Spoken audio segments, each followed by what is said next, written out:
Live from the Clarity from Chaos studios, heard worldwide, it's Dave Campbell.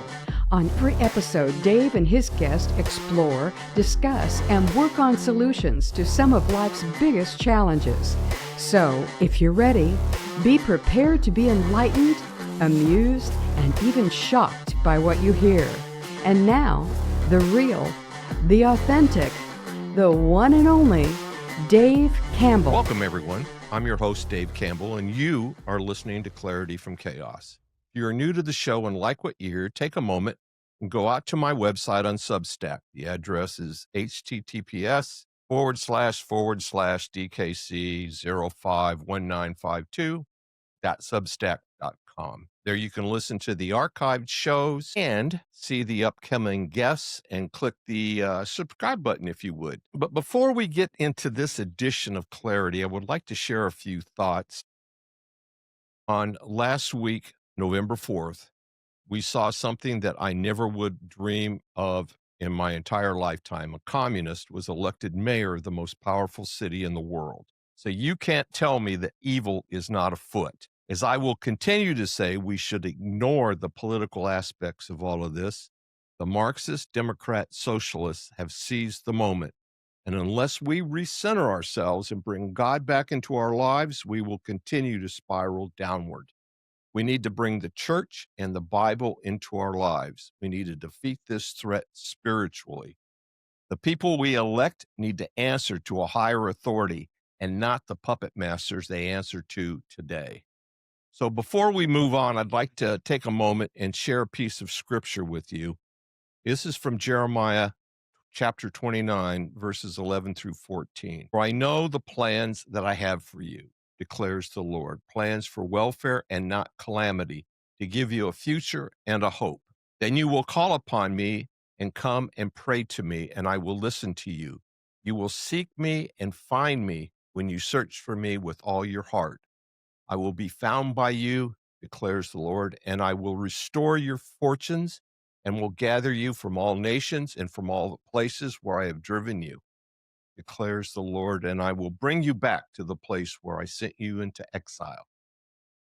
We are incredibly pleased to welcome to Clarity an individual who every day is fighting the takeover of our great country, Miss Dalia Al-Aqidi. Dalia is running for Congress in Minnesota's 5th District as a Republican.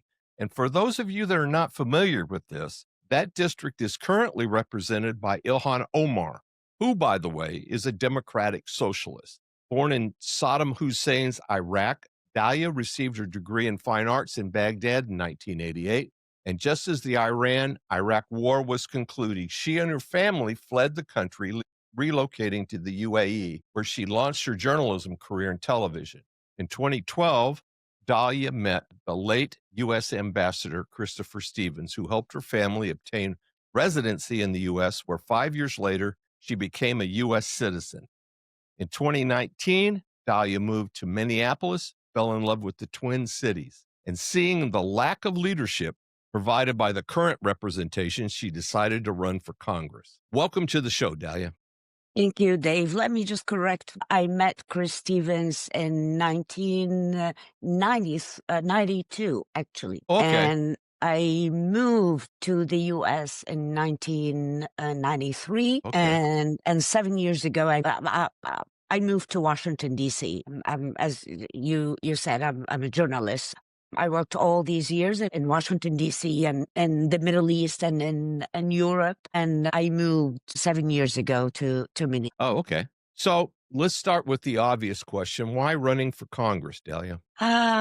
Dave, I've been involved in politics since I was 20, like 37 years ago. And politics led me to journalism, or journalism led me to politics. Right. They right. both work together.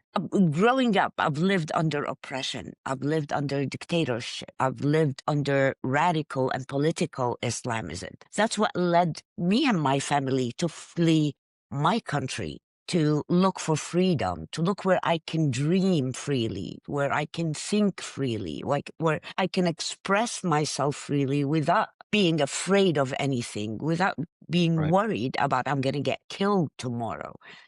Um, from when I moved to DC, I became very active with the Republican Party for a very, very simple reason. The conservative, like coming from where I come from, knowing some politics, some American politics before I moved, of course, and knowing the difference between the two parties, my thoughts and my ideas and align with the Republican Party. And then I watched everything. Living in the US, living the dream, living as a free human being.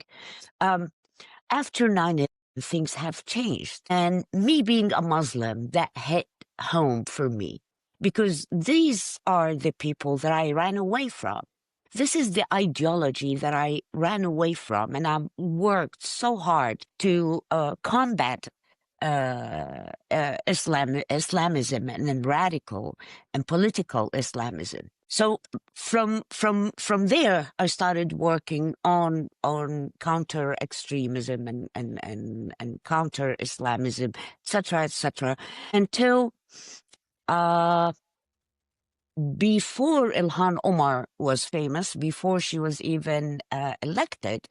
I was covering in New York, I was covering the United Nations General Assembly. And back then, I was focusing on certain world leaders. And that was the Turkish president. One of them was the Turkish president, Recep Tayyip Erdogan, who is the godfather of the Muslim Brotherhood, the greatest Islamist threat in modern history. Right. So in one of the news clips, I saw him meeting with the director of CARE, the Council of American Islamic Relations, which is the front for the Muslim Brotherhood. Right. There was a young, small, petite Somali woman from the Midwest. So that raised questions like, why would Turkish president going to attend the UN meeting Right. with this? Who is this woman? We didn't know who she was. Right. After a few months, she got elected. Right. So right away, when she got elected, she came under my radar, and I started following her, and I started reading about her and seeing her voting records. Every vote she casted in Congress aligned with the radical Islamists, aligned with what the Turkish president. So that's when it clicked. So I started sending emails and emails after emails and trying to interview this woman to see. I mean, I've never been to Minneapolis prior to that. So I started asking, like, interview from an immigrant to an immigrant, from a woman to a Right. woman, from a Muslim to Sure. we have certain things in common, but that's when it stops. Yes, we are immigrants. Yes, we came as refugees. Yes, we are Muslims, but I love America. That is the difference. So anyways, my email was blocked. I couldn't reach her. So I said, you know what? I don't care. I'm going to go to Minnesota. I want to see her constituents. So as we said prior to our recordings, sometimes when you see the snow and you see the cold and you just fall in love with the city. And I fell in love with the city. And Yep. I moved right away. I became extremely very active with the Republican Party. I became chair of my Senate district. And then when I said, you know what? She's using identity politics and the victim card. Oh, sure. So anyone who would run against her would be called racist, you name it, Well, yeah, Islamophobe. yeah, exactly. So what if I disarm her with all these accusations? All right. But the most important part, Dave, is I didn't run because I'm an immigrant. I didn't run because of anything of from my background. I ran because when I took my citizenship oath, I took it seriously. And I pledged to defend this country against all enemies. And she is an enemy because I love America. This is my home. When I travel all over, when they ask me, oh, where are you from? I don't say I'm an Iraqi. I say I'm an American because I'm so proud of this country. That's extremely important. One of the things, and we'll get into this in a minute, is immigration assimilation, where people that come to this country assimilate. I wouldn't expect them to shed all of their cultural aspects or all of that stuff. But this is their country when they come here, and they should speak the language. That doesn't mean they have to forgo their That's a native given. language. That's a given. Exactly. I mean, But all I've ever heard from her is her hatred for this country. And it makes me wonder why in the world she's even here, number one. And number two, what line of BS can she be spouting in the 5th district that's allowed her to get elected? Because I cannot believe, even with the immigration percentages in the 5th district, Dalia, I cannot believe, just like expecting all of the Hispanics in this country to be Democrat, which they've proven wrong in this last election cycle. I can't believe that all of those immigrants buy her horse shit. And so I'm perplexed why people in that district would want somebody with that much venom representing them. Dave, the 5th district is very unique. The 5th district is Minneapolis and few suburbs. Right. That district is completely different than any other district in Minnesota. This district is extremely liberal, extremely progressive, and she knew here and the political is knew how to groom her so well. They talk, and they are smart. Sure. They are very, very smart. They know how to plan. They know how to execute their plan. They know how to mobilize people by a different rhetoric that anybody, if you criticize them, then they have that ready accusations. Yeah. Well, if I'm not mistaken, Keith Ellison groomed her, right? Absolutely. Yeah. And Keith Ellison is, a card-carrying socialist to begin with, and he brought her in. But what I still don't understand, Dalia, from the countries that a lot of these immigrants came from, you can't tell me that Somalia is better than Minneapolis. And that's what I keep hearing. Somebody's BSing somebody here. I mean, define better. I can't even answer this. I mean, yeah. What is better? I mean, look, if we're talking about there is a very important point here that the Somali community is less than 10% of the population in the 5th district. Right. So we cannot just say the Muslims or the Somalis brought her. No, it's the white guilt that brought Ilhan Omar there. Okay. She played that card, that victimhood card, so well. Okay. The progressive, now that makes sense. Yeah. The progressive and the far left that is controlling the 5th district and controlling the city of Minneapolis, from city council to every aspect of it. They're all very progressive and DSA. Prior to 2 or 4 years ago, DSA, we hear about it, but quietly. Now they're very, very proud of it, especially after the horrible Mamadani one in New York. Right. That just put a big stamp on the butt of the donkey right there. That, DSA now is going to become the poster child for all of this. And that's I don't want to be a Democrat now. I feel really bad for the Democrats now, for the centrist Democrats. I do too. And because they managed the past 10 years, slowly but surely, to hijack the whole party. Absolutely. I mean, if you think about it, Dalia, all of the half of New York, well, a good portion of New York, probably not half, is Jewish. And you had Mamdani basically convince half of that population to vote for him, which I just find incredible.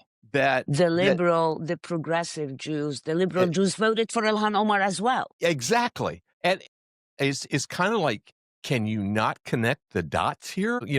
Where's the disconnect here? Because, giving things away and all of that other stuff, the only thing I can come back to, Dalia, is the fact that our educational system has skunked that part of history, right? They haven't put any kind of educational effort into civics, into our history, into our founding, into what makes us who we are, right?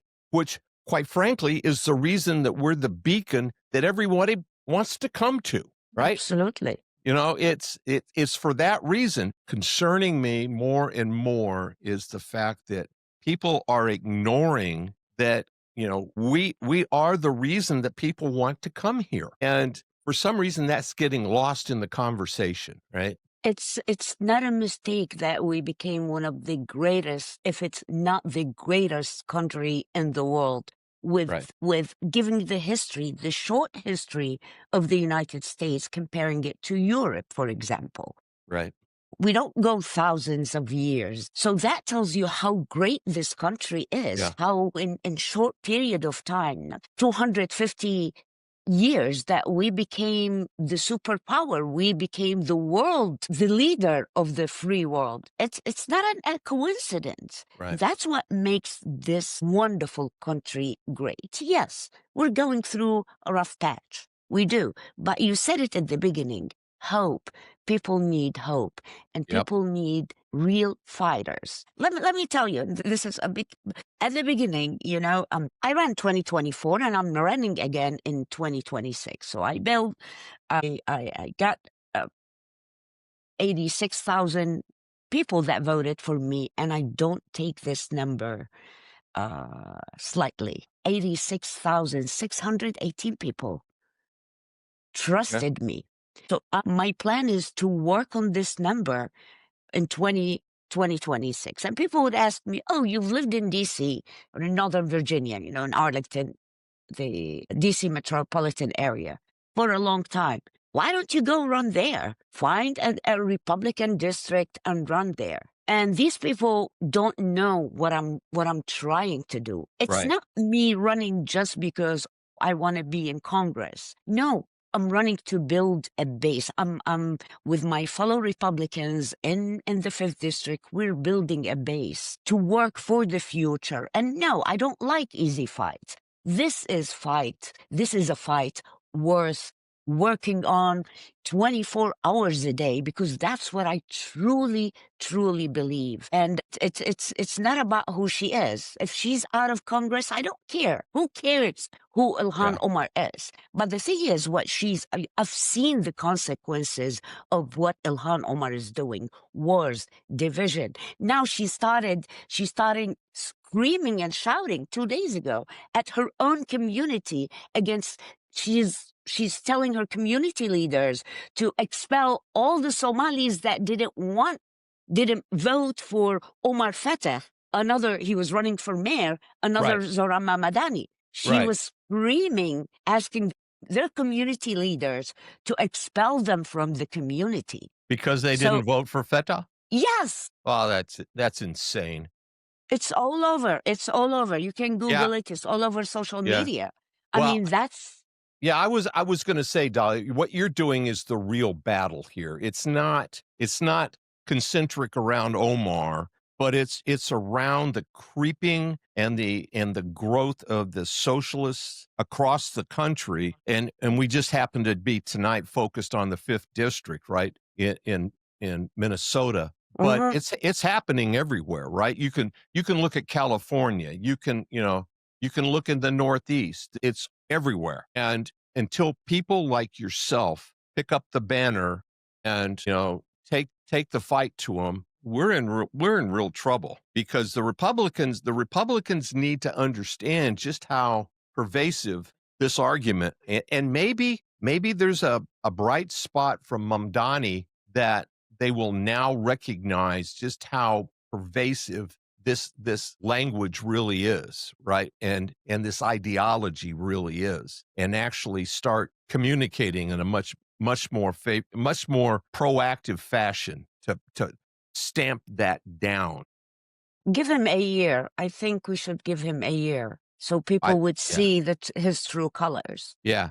But it's very much like Biden. We gave Biden 4 years, and his damage was almost total. If Or Obama.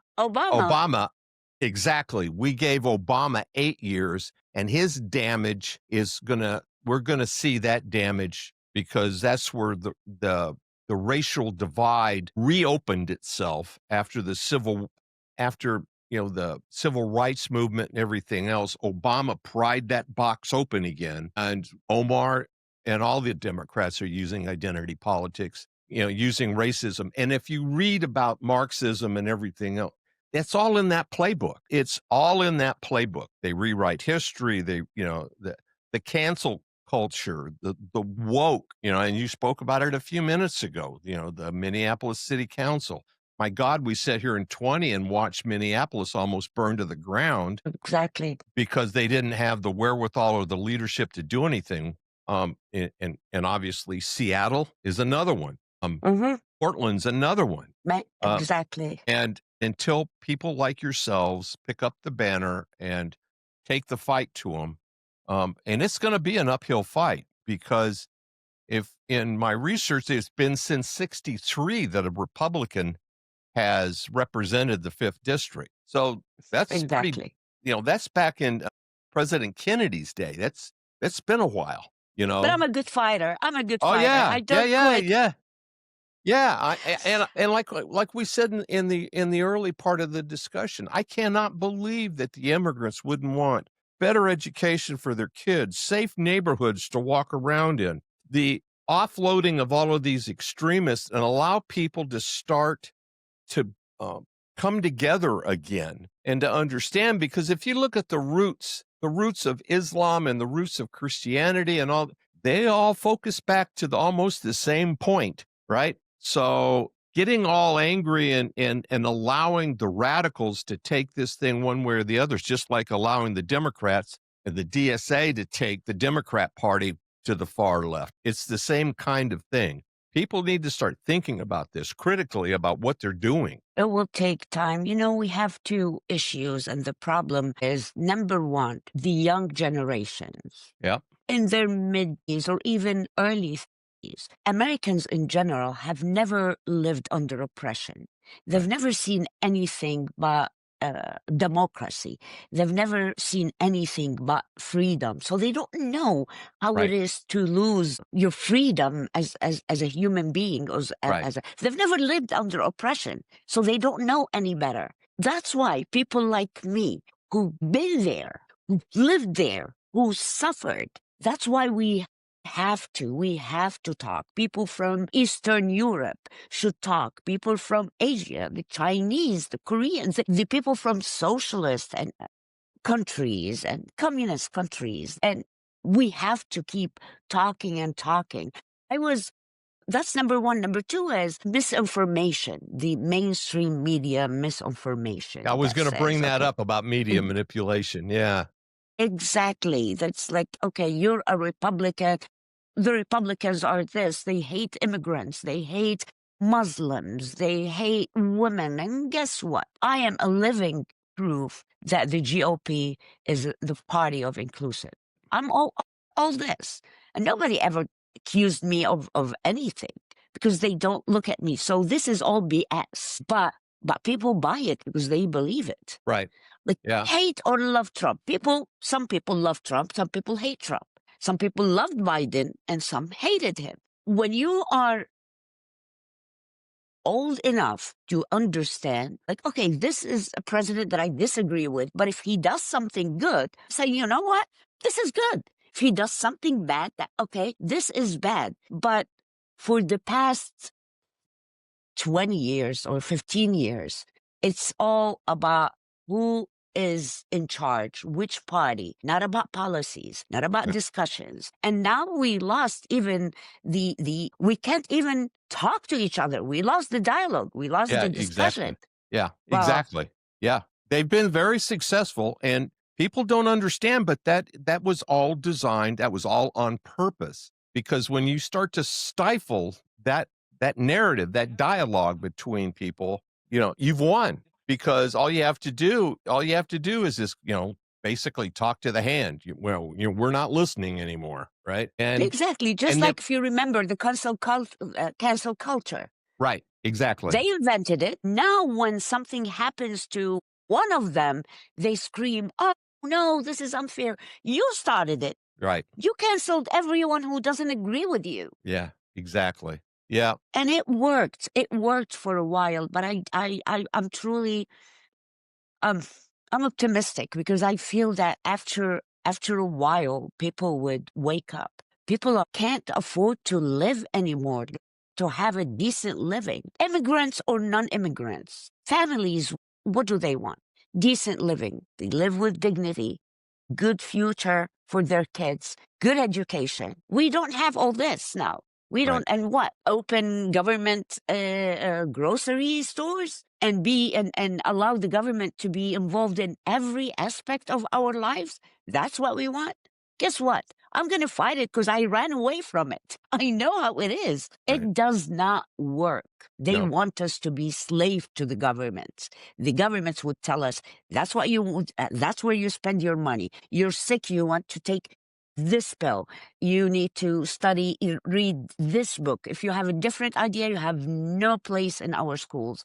That's what's going to happen if people aren't careful with their Exactly. votes. Yep, that's going to be the outcome, I'm afraid. So, are the constituents in the 5th district, are they more jazzed this time, Dahlia, than they were in 24? Yes, because I saw the streets of how they were fighting against Omar Fatah. Even the ones who weren't very happy with Mayor Jacob Fry, Right. but they see him now the moderate. It's time in our district, it's time for the moderate from both parties to stick together and fight together. And people are waking up. People are seeing what Ilhan Omar and co, AOC and Rashida Tlaib and so many others, they're seeing. People now are suffering. People that they cannot get their SNAP back, the government shut down, their own senators are just shutting down the government for their own benefits. People are not stupid. It's just, it takes time. Sadly, it is. But that's the, Well, if we've learned yeah, anything from history, yeah, things take time. yeah. And the media has been flying cover for him. Now, fortunately, enough Democrats, it looks like, have broken ranks, although they're going to catch hell from their leadership and everything. And I think they already are broken ranks. And it looks like probably on or before the end of the week, the government's going to be back up and running again because of those senators actually breaking ranks and starting to think for themselves. So there is some hope. There is some hope. Where can people go out and donate to your campaign, read more about your campaign, and where are you at on the social media side of the thing? I am everywhere. I try to be everywhere. DaliaForCongress.org, that tells everybody more about me, more about my policies, and more about the Right. issues. I'm also on Facebook, and I'm also on X, and I write a lot and I publish a lot in different publications. And that's why I love this country. I can say everything. I can talk about everything. Sure. And that's the most important thing. I want help. I need help from people like me, from Republicans, from the moderate Democrats, because I'm running not, I don't want to represent the Republicans in my district. I want to represent everybody. Right. I want to be a public servant, to serve the people, not to make millions. And since 2018, I just want to understand this. How did Ilhan Omar made more than $40 million in 8 years? Yeah, that would be a really good question. That's a great investment. Yeah, exactly. I know an awful lot of people that worked all of their lives and never made it to even the $1 million mark. Nope. And here I have somebody that's immigrated from Somalia, got elected to Congress, and all of a sudden she's a multimillionaire. It's amazing. She used to get like 30 or 40,000 a year. Yeah, it's amazing, isn't it? Yes. Yeah. And then we need to, if Minnesota, we are drowned in fraud in every aspect. Yeah. From healthcare to feed our future. And the fraud cases are coming one after another after another. That's how we are in the 5th District. And I Wow. really want to represent everybody. I want to build bridges. I want to bring decency to our district. And I want to send Ilhan Omar and people like her home, which I mean home, her house. I don't care if she stays anywhere. Exactly. Yeah, yeah. I don't care. I want to send her out. I want to fire her from Congress. These people Exactly. should get fired, should be forgotten. But we should learn a lesson from them that they're good. We have to encounter their efforts because that's the only way we can save our families, our people, and our country. And that's very important. Yes, it is. Well, it's been an absolute pleasure. And Thank you and I so much. and I would hope that you would come back on as we move into 26 more and more towards the election, because I'd really like to do everything I can to help you. Dave, I'm one call away. All right. Well, we've been talking to Dalia Aqidi, and she's running against Ilhan Omar in the 5th District in Minneapolis. And her website, again, is Dalia for Congress, all one word, .org. So go out to the social media site, look at her webpage, look at her policies and everything. And I think, as I was, I'm sure you will be too, very, very impressed with her accomplishments. So once again, thank you so much for taking the time. Thank you for having me, and promise me you'll have me again. I promise. I promise. Thank you for listening. If you would like to listen to more Clarity from Chaos shows on demand, go to clarityfromchaos.buzzsprout.com or send Dave an email at info@clarityfromchaos.com for information on previous shows. You can also listen to the show on Apple Podcast, Spotify, Twitter, or Google Podcast. Until next time, please remember, it's not about waiting for the storm to pass. It's about learning to dance in the rain. Be well, everyone.